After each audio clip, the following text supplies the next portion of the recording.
నమస్తే, welcome to our channel. నేను మెస్సిరి. YCP టీంతోని Allu Arjun గారు 1000 కోట్ల ఒప్పందం చేసుకున్నారని వార్తలు వస్తున్నాయి. అయితే బాలయ్య గారు దీని మీద సీరియస్ అయ్యారని కూడా వార్తలు వస్తున్నాయి. ఇంతకీ ఏం జరిగింది? సో ఈ అంశాన్ని మనకి ఇంకా వివరించడానికి, తన ఒపీనియన్ని మనతో పాటు షేర్ చేసుకోవడానికి మనతో పాటు ఉన్నారు ప్రముఖ సినీ క్రిటిక్ దాసరి విజ్ఞాన్ గారు. నమస్కారం అండి. నమస్తే. ఇప్పుడు వస్తున్న లేటెస్ట్ న్యూస్ ఏంటంటే, వైసీపీ కొంతమంది నేతలతోని 1000 కోట్ల ఒప్పందం చేసుకున్నారు అల్లు అర్జున్ గారు. సో ఇది తెలిసి బాలయ్య గారు వార్నింగ్ కూడా ఇచ్చారని చెప్పేసి మనకు వార్తలు వస్తున్నాయి. అంటే 1000 కోట్ల ఒప్పందం దేనికోసం చేసుకున్నారు? బాలకృష్ణ గారు ఎందుకు వార్నింగ్ ఇవ్వాల్సి వచ్చింది? అసలు దీన్ని మనం ఎలా చూడాలి? ఫర్ ఎగ్జాంపుల్ అల్లు అర్జున్ ఏం చేశాడు అనేది పక్కన పెట్టేస్తే, ఆయన మీద ఒక వదంతి వచ్చింది అంతే. వాట్ ఎవర్ ఇట్ ఈస్, అది మంచో చెడో ఆయన కావాలనుకున్నాడో వద్దనుకున్నాడో తర్వాత సంగతి. మొన్నేమో ఎవడో రోడ్ల మీద పోయే 2 గాడిదలు కొట్లాడుకుంటే తీసుకొచ్చి Allu Arjun fans versus Prabhas fans, Allu Arjun fan వెళ్ళి ప్రభాస్ ఫ్యాన్ ఇచ్చి కొట్టారు అని చెప్పి న్యూస్. ఒక మూక అదే పనిగా ఇండస్ట్రీలో ఉన్న ఎన్టీఆర్ గారిని కానీ, ప్రభాస్ని కానీ, మన అల్లు అర్జున్ని కానీ, అప్పుడప్పుడు ఎదుగుతున్న విశ్వక్సేన్ని కానీ, విజయ్ దేవరకొండ వస్తే విజయ్ దేవరకొండని కానీ, న్యాచురల్ స్టార్ నానిని కానీ, కావాలని అదేంటిది వీళ్ళ మీద ఏవేవో అంటే ఎప్పుడైతే వీళ్ళు ప్యాన్ ఇండియా స్థాయికి అట్ట వెళ్తున్నారో వాళ్ళ మీద ఏదో రకంగా బురద జల్లేలాగా ఒక టీం పనిచేస్తుంది. ఆ టీం ఎందుకు పనిచేస్తుందో మనకు తెలియదు. చివరికి నిన్నగాక మొన్న ఎదిగిన తేజ సజ్జాని కూడా వదల్లా. హనుమాన్ అక్కడ హిట్ అయింది కదా, హ్యాపీగా ఉన్నారు కదా, ఓటీటీలో ఫ్లాప్ అని ప్రచారం మొదలుపెట్టారు. తెలుసా? గామి సినిమా హిట్ అయ్యి విశ్వక్సేన్ చాలా హ్యాపీగా ఉంటే కావాలని దాన్ని బుక్ మై షోకి వెళ్ళి దాని రేటింగ్లన్నీ తగ్గించారు. ఫ్యామిలీ స్టార్ విషయంలో విజయ్ దేవరకొండ హ్యాపీగా ఉంటే ఈ ట్రైలర్ బాగాలేదు, పాట బాగాలేదు, అది బాగాలేదు, ఇది బాగాలేదు, నెగిటివ్ కామెంట్స్ ఇస్తున్నారు. ఎన్టీఆర్ దేవర వాయిదా పడుతుంది, అసలు దేవరం ఉంటుందో ఉండదో తెలియదు, ఎన్టీఆర్ అది లేదు ఇది లేదు అని చెప్పి దాన్ని. ప్రభాస్ సినిమా కల్కి ఎలక్షన్ టైంలో వస్తుంది, ఎలక్షన్ హడావిడిలో అందరు ఎలక్షన్ అంటారు, కల్కి ఏముండదు, వేస్ట్, కల్కి వాయిదా పడితే మళ్ళీ ఐపీఎల్ ఉంటుంది, ఐపీఎల్ పోతే మళ్ళీ దసరా ఉంటుంది, అసలు కల్కి ఉండదో. అండర్స్టాండ్? ఎప్పుడైతే పాన్ ఇండియా లెవెల్లో స్టార్స్ ఎదుగుతున్నారో ఒక టీము అదే పనిగా వీళ్ళ మీద బురద చల్లే ప్రయత్నం చేస్తుంది. అండ్ ఇప్పుడు అల్లు అర్జున్ మీద ఎందుకు పడుతున్నారు అంటే, ప్రభాస్ మీద కూడా పడతారు, అది వేరే విషయము. మళ్ళీ మాట్లాడదాం. అల్లు అర్జున్ ఎందుకంటే ఇప్పుడు ఏప్రిల్ 8కి బండి బర్త్డే ఉంది. లాస్ట్ టైం ఆయన బర్త్డేకి పుష్ప ఎవ్వరు ఊహించినట్టు విధంగా, యాక్చువల్గా ఉగ్రగంగమ్మ రూపం చాలు నన్ను అడిగితే, మోర్ దెన్ ఇనఫ్. అది కాకుండా అంతకు మించి ఫీస్ట్ లాగా మొత్తం ఒక షార్ట్ ఫిలిం రిలీజ్ చేసి పడేశారు. అసలు అదేంటిది, వేర్ ఈజ్ పుష్ప, ఎలా తప్పించుకున్నాడు, ఎక్కడ చొక్కా దొరికింది, ఎక్కడ ఆయన దొరికాడు, తర్వాత ఏమైంది, ఊర్లో ఆయన చేసిన పనులేంటి, ఊరోళ్ళకి ఎందుకు ఇన్నంత ఇష్టం, ఎందుకు ధ్వంసం జరిగింది, లాస్ట్కి అసలు వాట్ హ్యాపెండ్ ఎగ్జాక్ట్లీ ఇదంతా కూడా చూపించేశారు. ఇంకెందుకు సినిమా అనిపించింది, అంత చెప్పారు. అవసరం లేదు కదా, బేసికల్ ఎవరు చెప్పరు, అంత పెద్ద పండగ అదే. దాని తర్వాత నెక్స్ట్ డే ఉగ్రగంగమ్మ రూపం రిలీజ్ చేసేసరికి ఇంకా పీక్స్. అప్పటి నుంచి అది కాపాడుతా వస్తున్నారు ఆ ఫ్యాన్స్. ఆ బజ్ ఉండాలి అని. ఇప్పుడు బాహుబలి 1కి 2కి మధ్యలో బజ్ లేదు, వైవ్ కట్టపకిల్ బాహుబలి అని, అట్లా దీనికంటే బజ్ ఉండాలి అని మెయింటైన్ చేస్తూ వస్తుంటే, మధ్యలో దేవుడు వరం ఇచ్చినట్లు 69th ఫిలింఫేర్ అవార్డు బన్నీకి వచ్చింది. మళ్ళీ ఆయన స్థాయి అమాంతం పెరిగిపోయింది. మధ్యలో ఇంకో 2-3 అవార్డులు వచ్చాయి, మళ్ళీ స్థాయి అమాంతం పెరిగిపోయింది. ఆ తర్వాత మొన్న బెర్లిన్ ఇంటర్నేషనల్ ఫిలిం ఫెస్టివల్లోనూ ఆ సినిమాని ప్రదర్శించారు, ఆయనకి సన్మానం చేశారు, మళ్ళీ స్థాయి అలా పెరిగిపోయింది. ఈ టీంకి ఓర్వక మళ్ళీ ఏదో చేయాలని చెప్పేసి వచ్చేది కల్కి ప్లస్ బన్నీ 2 కదా ఇప్పుడు వచ్చే రోజుల్లో హైలైట్ అవ్వాల్సింది. ఇది ఏప్రిల్ 9th ఏమో కల్కి, 8th ఏమో బన్నీ బర్త్డే. ఈయనదేమో బర్త్డే, ఆయనదేమో సినిమా రిలీజ్. ఇద్దరి స్థాయి అమంతం పెరుగుతుంది. బర్త్డే రోజు పుష్ప గురించి ఏదో చెప్తారు, ఆయన ఎట్లా సినిమా రిలీజ్ కాబట్టి ఆయన హైట్లో ఉంటారు. వీళ్ళిద్దరు గొడవ పెట్టేసామనుకో సరిపోయింది అని చెప్పి పెట్టేశారు.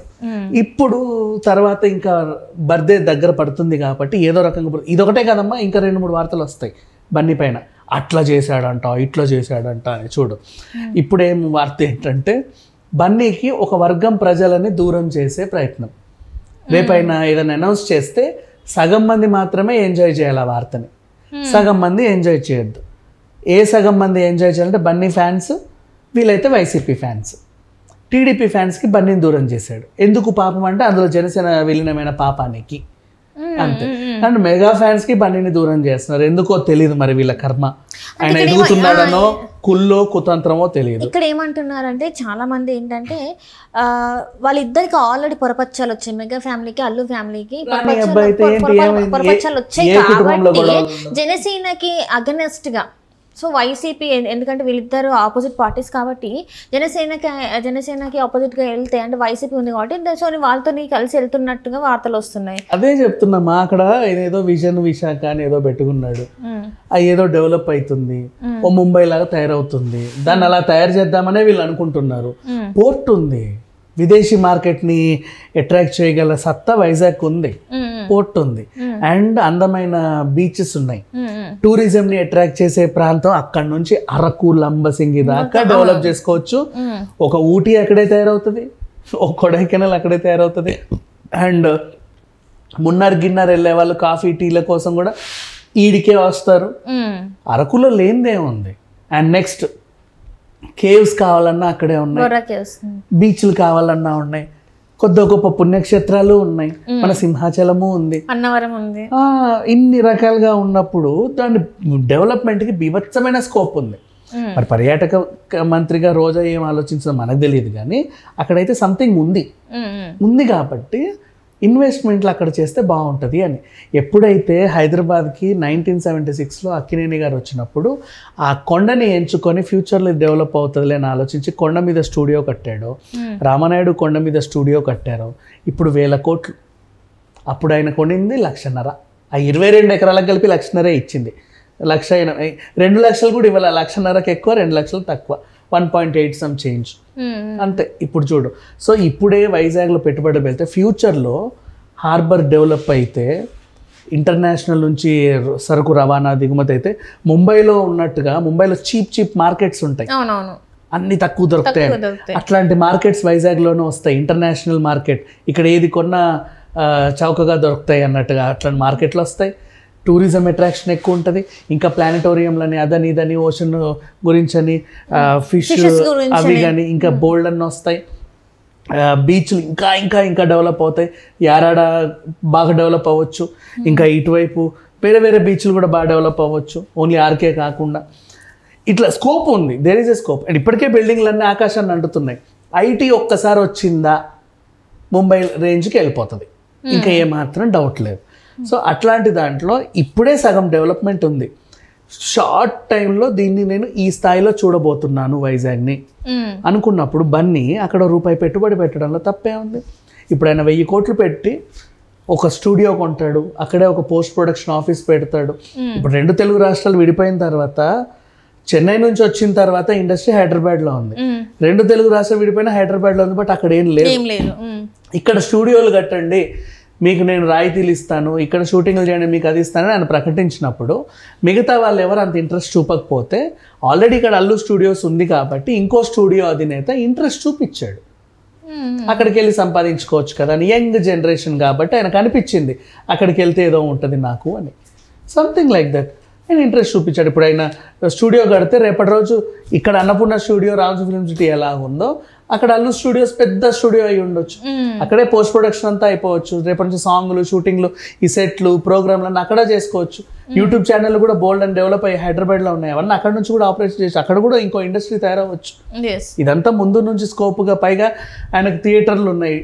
ఏషియన్ వాళ్ళతో ఆల్రెడీ ఒప్పందంలో ఉన్నాడు. ఓ 4 థియేటర్లు కూడా 4 మల్టీప్లెక్స్లు కట్టుకోవచ్చు.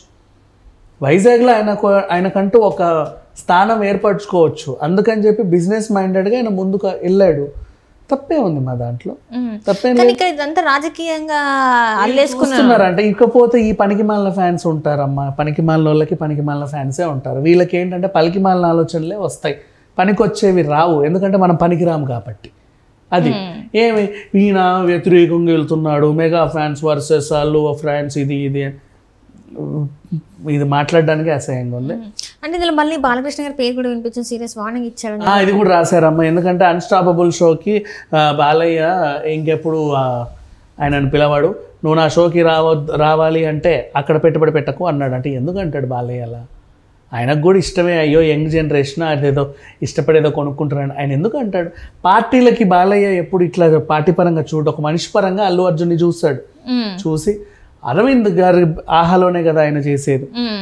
పిల్లోడు ఇక్కడ స్టూడియో కట్టుకుంటున్నాడే, కట్టుకో బాబు పర్లేదు, నేను రేపు నా కొడుకుని కూడా పంపిస్తా, అప్పుడు వాడిని కూడా చూసుకోని కూడా చెప్పొచ్చు, వాడికి కూడా ఏదన్నా స్థలం చూసి పెట్టమని కూడా చెప్పొచ్చు. తప్పేంటి? నెక్స్ట్ జనరేషన్ అది. అట్లా ఏం లేదు, వీళ్ళు కావాలని అలా పుకార్లు పుట్టిస్తారు, నమ్మాల్సిన అవసరం లేదు. సో ఇలాంటి ఇది మాత్రం రాజకీయంగా అయితే ఏం లేదు, అండ్ వాళ్ళ ఫ్యామిలీలో కూడా ఎట్లాంటివి ఏం గొడవలు జరగలేదు. వాళ్ళ ఫ్యామిలీ గొడవలు మనకు అనవసరం, కానీ ఈ అంశం మాత్రం రాజకీయంగా వీళ్ళు వాడుకున్నటువంటి తీరు మాత్రం అబద్ధం. రైట్.